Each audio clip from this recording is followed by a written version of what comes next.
Today on Empowering Workplaces, we're going to be talking about grace notes and showing appreciation and love to those around us with Andrea Driessen, who is a results obsessed message strategist and TED speaker.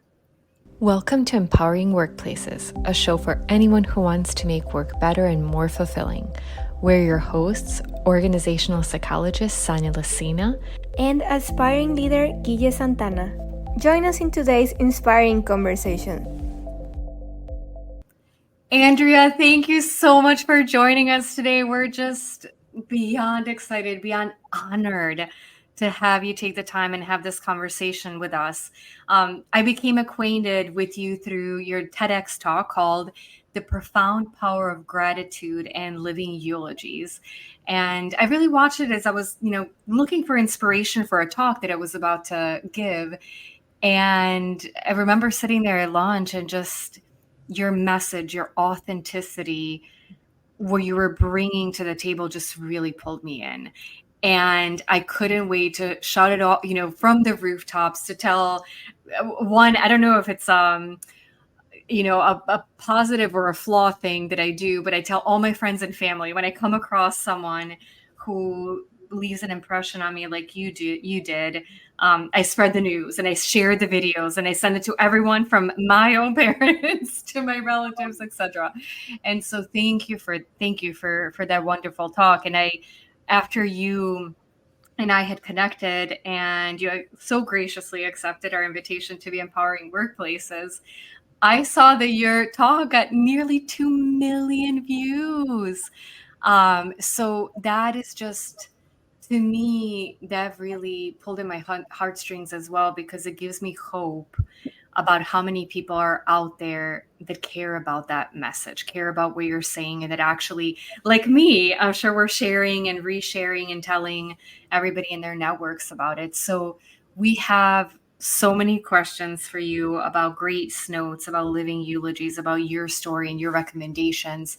But before we jump in, if we have some listeners who are not making up those nearly 2 million who are acquainted, with you from your TED Talk, I would love for you to tell us a little bit more about yourself. Thank you, Sanya and Guilla, for inviting me on your podcast, for watching my talk. I have been profoundly moved myself by the impact that this talk has made on the world, you and me both. The person I am, personally and professionally, I think you could pretty much boil it down to one word, if I had to pick one word, and the word is mattering. Mm-hmm. On one hand, my work as a message strategist is all about helping entrepreneurs to express how they matter in the marketplace. Said another way, my genius is helping business leaders express theirs. And then when on the other side of the Grace Notes side, it's about helping people of all ages learn a simple but profound tool for showing each other how we matter, how their zones of genius are making a difference while we're all still alive instead of when we have passed. And my work, you can imagine, it's really meaningful to me. And it's such an honor to collaborate with people and teams that are working toward, like you are on this podcast, toward generating actual ripple effects in the world and helping people live and die with more intention. Because when we do that, we can live into the legacies that others see possible in us.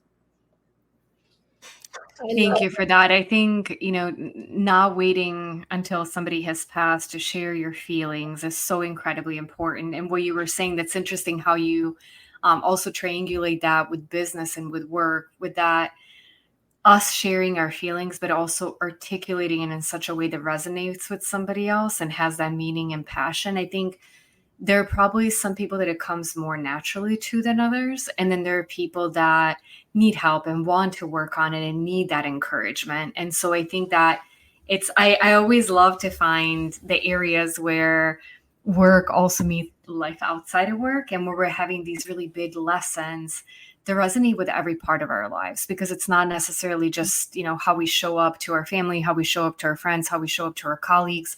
A lot of times how we show up to our clients and how we talk about ourselves or others, it's all very, very related. So I think, to me, I love that holistic view that you have and what you bring to the table, because it's, again, Guy and I got acquainted with you and your work through Grace Notes. But thank you for that introduction, because I think for our listeners, they'll know that there's even so much more to discover about you, even beyond the conversation that we'll have today. Thank you. Yes. Now let's jump into the many questions we can't wait to ask you, Andrea. For those who haven't watched your TED Talk yet, what are Grace Notes, and how did you come to realize how important they can be? That's a great foundational question. I see Grace Notes. Another term for a Grace Note is that it's a eulogy for the living, as you've said, and it's like a living tribute, or you might even call it a legacy letter. And I chose the word Grace Notes, and I coined the term because if you're a musician, and for the record, I'm not, but I know that in musical terms, a Grace Note is that extra embellishment on a line of music that makes something beautiful even better. So I think of a Grace Note as that extra embellishment that we add to a connection we have with someone that deepens that connection. And when I zoom out from what Grace Notes are in the world now as a result of the talk, I see them lying at the intersection of, I mentioned mattering earlier, they lie at the intersection of mattering, inclusion, belonging, grief in the workplace that comes in the wake of the pandemic, and really our increasing need for finding meaning, making meaning in a world that seems like it gets more chaotic by the day. So Grace Notes are a tool we can pull out at any time with anyone at any age, at work and at home, to show one another how we matter. Not just that we matter, but how we matter, how we're each making an impact in the world. So if somebody is listening and they're saying, wow, I'm so glad I'm hearing this, I would love to make a Grace Note, what would you recommend they get started? What is there a good Grace Note, a bad Grace Note, or is it just more, articulating your emotions? Because I'm guessing, based on the nature of our podcast, we have a lot of very analytical listeners who would like maybe a little bit of a recipe, or to do or not do list. So how would you recommend they would maybe approach some of their first steps, or what makes a good Grace Note? So let's start with the question, what makes a good Grace Note? I think of them as being as varied as the people who write them. And I remember listening to one of your podcasts, Sonia and Gia, that reminded me of this fact that there is no wrong or right way to write a Grace Note. You had Ed O'Boyle, the global practice leader at Gallup, talking about recognition at the end of last year. And he specifically said, it is impossible to do recognition wrong. And I feel that exact same way about a Grace Note. As I say in my workshops, there's no way you can do this wrong. It's impossible. No one here is we're not trying to win a prize for what we're writing. We're not trying to get a job at a greeting card company, be a great poet. You just want to show up with your full self. What comes from your heart? My dear friend, Dr. Jane Tornator, said, kindness doesn't demand perfection. And writing a Grace Note at work and at home is an act of kindness. Well, thank you for that. And, one thing that I'm thinking, this just came to mind. I love you saying that there's no right or wrong way, because I think people could put a lot of pressure on themselves and how do I do it? How do I not do it? This is a totally personal preference, and I'll put it there. And I don't know if you have any reactions to it. There's a lot of use of AI these days. One thing I would personally not recommend, but it's just a personal opinion, is do not put a Grace Note in ChatGPT and have it rewrite it. The reason I'm saying that, and Andrea, you're much more of an expert, so if you disagree, please let me know, is that to me, there is such a big part that is authenticity, and big part that to me, whenever somebody's shared information with me, being able to hear their voice, it didn't have to be something that's going to win a prize, win an Oscar, win a Pulitzer, but that I could tell, that I could hear them. And that's why it's interesting for me lately when I read books, a lot of times if there's a talk, if there's a podcast, I love hearing somebody's voice before I read the book, because then I hear it with that voice in mind. I've received things before, read things that to me was clear somebody got help. Now, they probably got help because they were now maybe confident in their writing, or they wanted it to sound nicer. But to me, it lost some of that soul and some of that, I think, what the intent the person wanted. So again, completely personal preference. And I don't know if you've thought about it or if you have a stance on it. My suggestion would be write from the heart. Don't worry about how eloquent it is. But err more on the side of that than looking for perfection that actually loses your voice. But what do you think? Have you encountered this as a dilemma? I hadn't made the connection between putting your grace note in ChatGPT and having it rewrite it. And I'd simply say, hands down, our actual intelligence beats the artificial intelligence. So to your point about authenticity, having it be in your own voice. And in that vein, let me give folks some tools for navigating the writing of a grace note, something I teach in my workshops.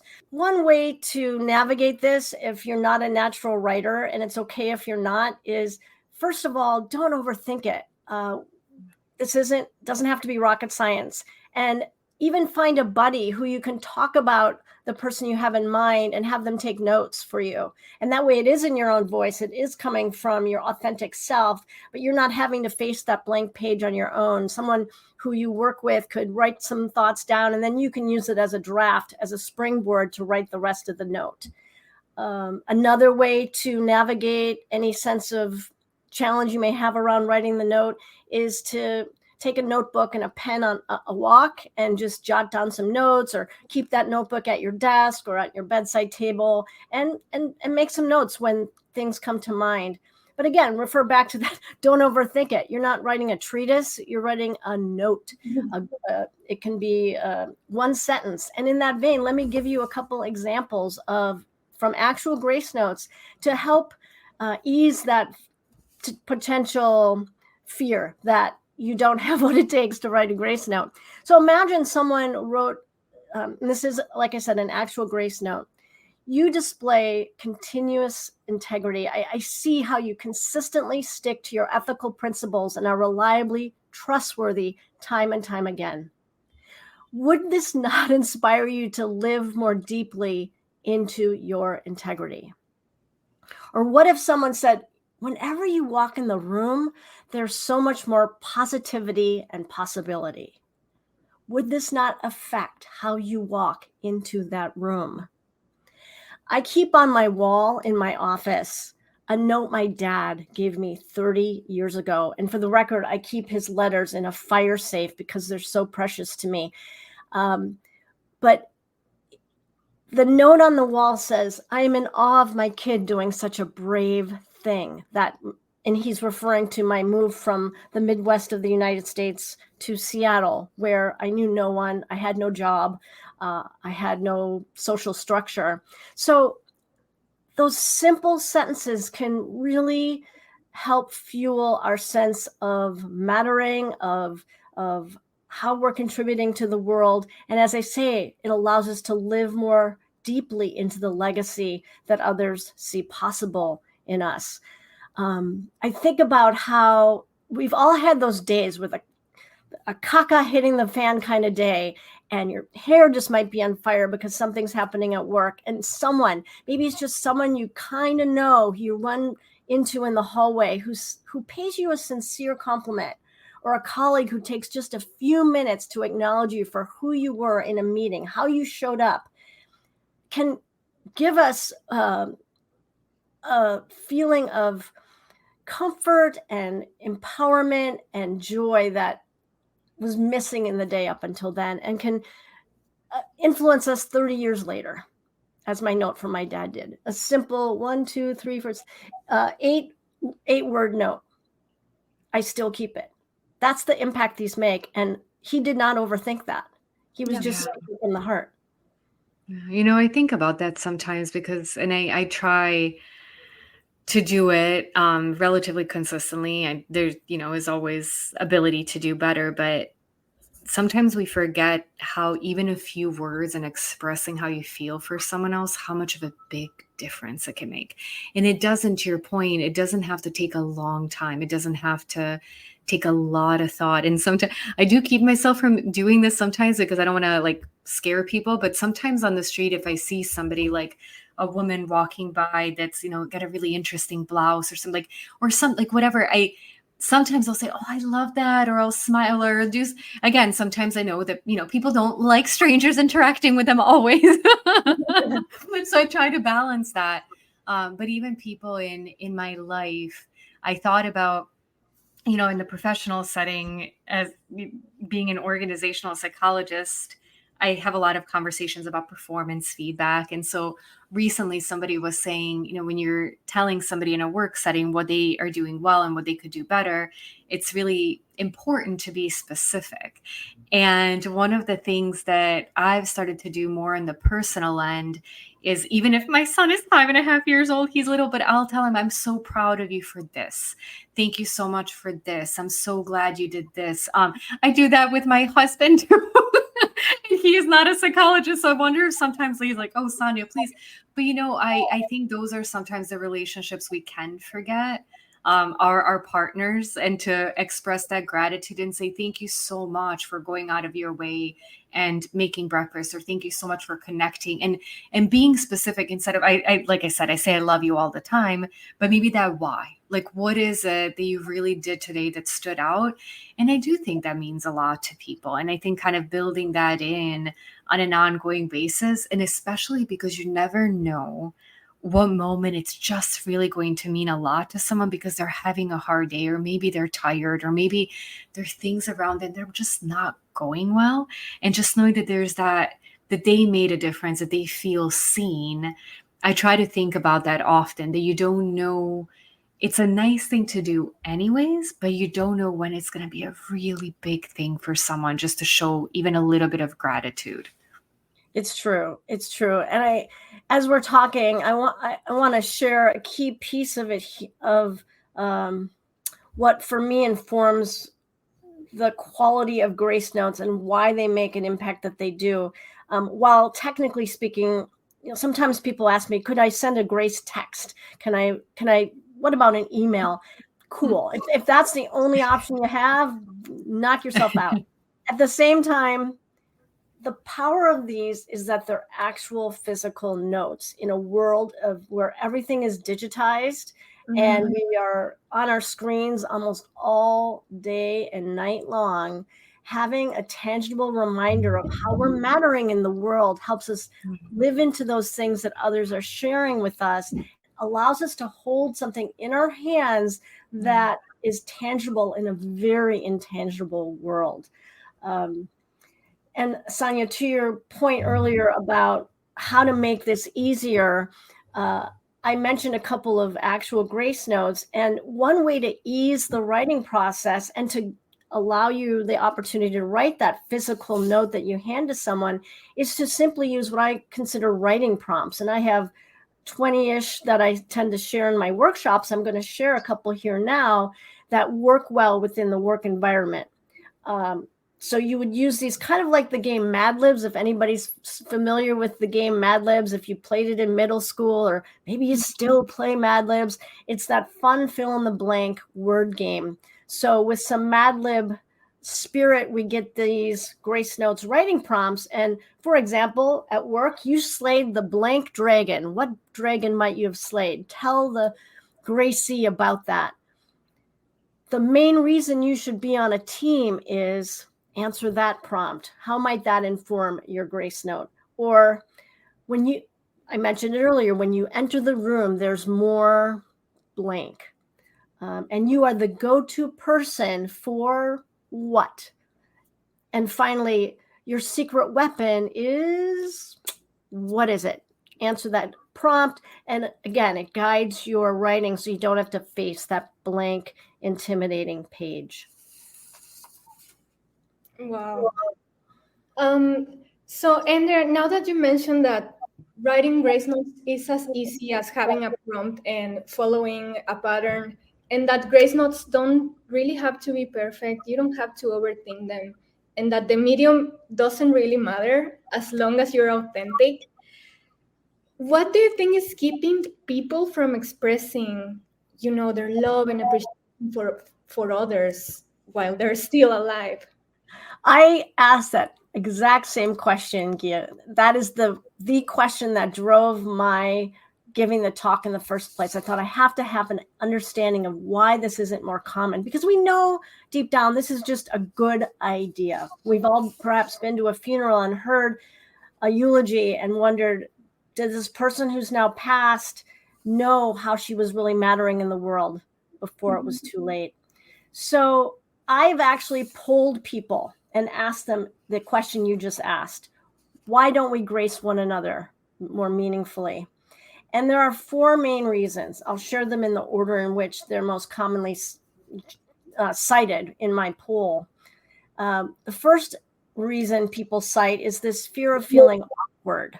They're afraid that, that it just will be uncomfortable for the recipient.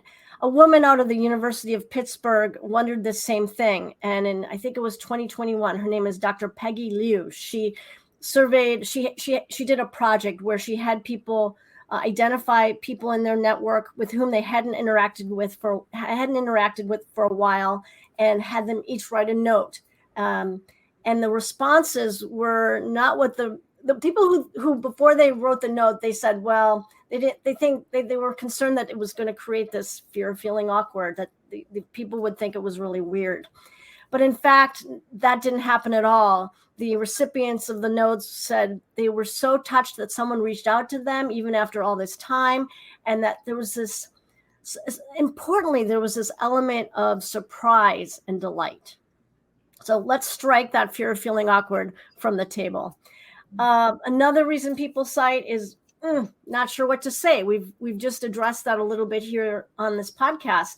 There's a lot of ways to work around that with writing prompts and giving yourself some grace around how you view the bar that you're trying to jump over. It need not be difficult, and these notes, when they come from their heart, can't possibly be done wrong. A third reason people cite, I'm going to lump these two together, a lack of time. We're all so busy, understandable. Also a lack of emotional bandwidth. I define emotional bandwidth as that capacity to do something that comes more from the heart than from the head. And some ways we can do that are, like I said, keeping that notebook by the bedside table or on your desk so that you can take a few moments to write thoughts when they come to you. We all go to meetings at work because they're in our schedule. So one way to work around that lack of time is to literally schedule a meeting with yourself. Sometimes just having 20 minutes is all you need to, if you were really intentional, taking the time to write a brief note of mattering to someone you care about. And finally, the last reason people cite is the difficulty in facing death. And we've heard probably the statistic that we humans, even though we're all in the same boat, we're all going to pass, we fear death right around the same amount for which we fear public speaking. So first of all, if that's true for you, welcome to humanity, this difficulty of facing death. And if that's true for you, 3 books are wonderful resources in this respect.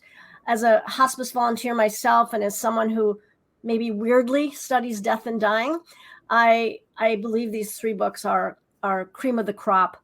The first one, Being Mortal by Dr. Atul Gawande, is a classic. He and his father, I believe, are both medical doctors, and this book is priceless. The second book is When Breath Becomes Air by Dr. Paul Kalathani.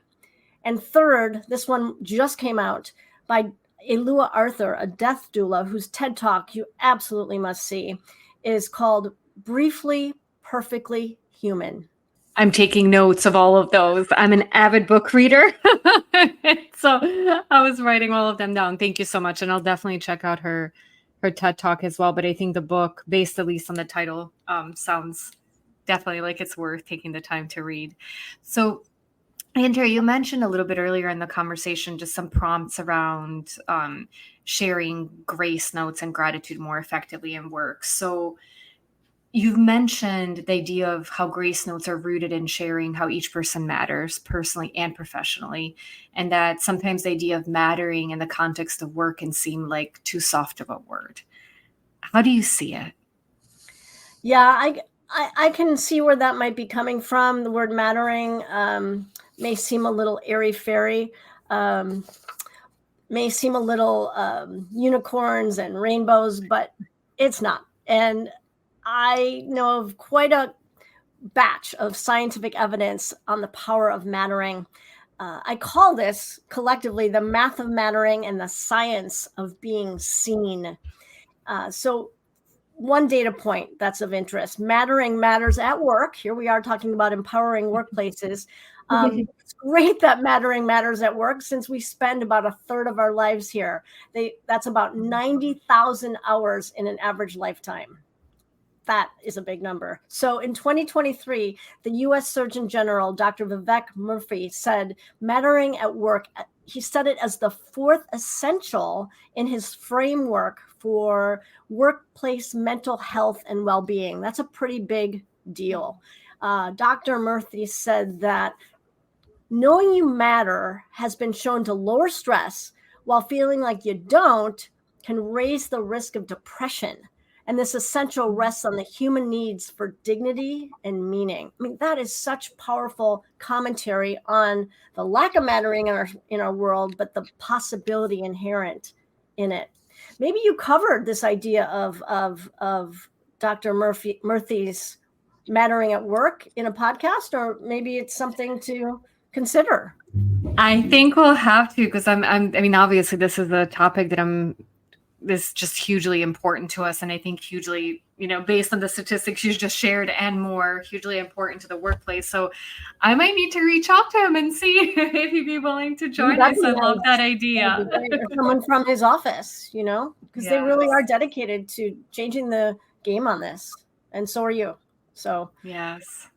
Thank you for that recommendation. I'm definitely familiar with the report, and I think it is worth digging into more, because I think, unfortunately, still, as much as we're advancing in a lot of different aspects of the workplace, there's some things that I believe in statistics and research show are fundamental, but not everybody believes it quite yet. So I think that the more we can spread the information, the more we can spread the facts, the statistics, and share different voices of authority, you never know when something is going to resonate more deeply with someone, because a lot of times it might not be the first time we hear something, but we hear it in such a way that's more meaningful to us. And so I think that's why it's always worth keeping the conversation going, for sure.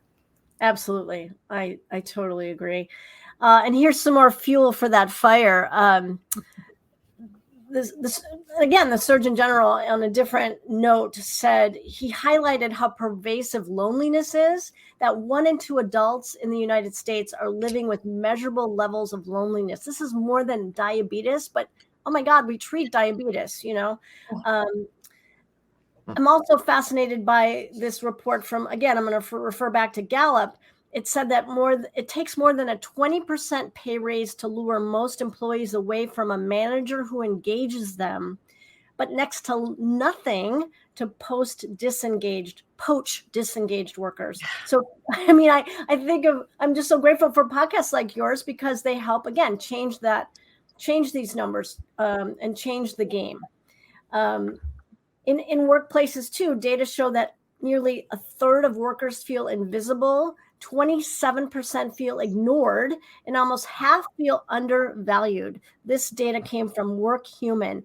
And so anytime we can support people meaningfully with a short grace note, changes how much people know that they're mattering, and can help them feel less invisible and feel more seen.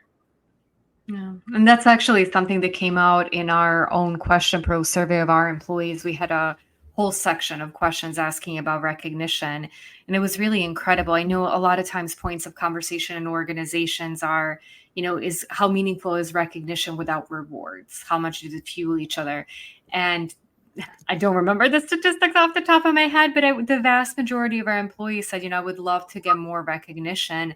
And it is meaningful to me, even if it doesn't come with any kind of monetary reward. And so with those findings, we, started to introduce, when we do our weekly town halls, let's recognize different employees for their good deeds. We updated a Slack channel. We're experimenting with different ways, but we very much heard from that data that our employees are looking for more visibility around their contributions to the organization. And what's interesting is that a lot of times at the manager level and at the team level, they seem to be more satisfied. But when it really comes to the organizational level and giving that visibility across teams, that's where we could do better, and how valuable that information is. So we know where to target our efforts. We know what's important to our employees, and we know where we're falling short or what they would like us to do. And so we just released some new actions around that, and we're going to measure how we're doing. But it was certainly something where our employees had a very loud voice that they wanted more of it.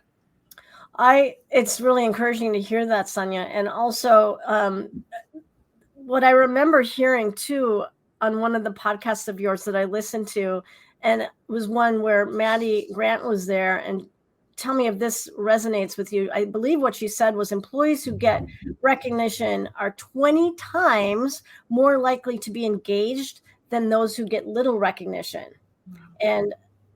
But the thing is, to our point earlier in our conversation today, that recognition has to be authentic. It's not just about checking a box. So with that kind of data point, it comes full circle. How do we recognize authentically? Well, one way is the grace note. Can your culture do a grace note challenge, for example, and say by the end of the month, our goal is to have every person in our department having written and received a grace note. It might be as simple as that. Or we all sit through so many meetings, but I would like to start a revolution around what I call holding a meaning, which is my term for a purposeful gathering of significance. It's a coming together that fuels our human need for deeper connection and belonging. I think of meetings, most of them are about who, what, where, when, and meetings are more about why and how and to what end. So what if your company held once in a while even a town hall that is a meaning instead of a meeting? I love that. I love both of those ideas because it's not something that I've heard is commonly done in organizations as some other initiatives. So from more of like an innovative, a different kind of idea, one, from the authenticity standpoint, and two, to your point, it's not something that takes a tremendous amount of time or monetary resources, but just really goes such a long way in making a difference to somebody. Yes. In fact, I would argue that the cost is zero. Andrea, thank you so much for your ideas and the resources that you shared with us today.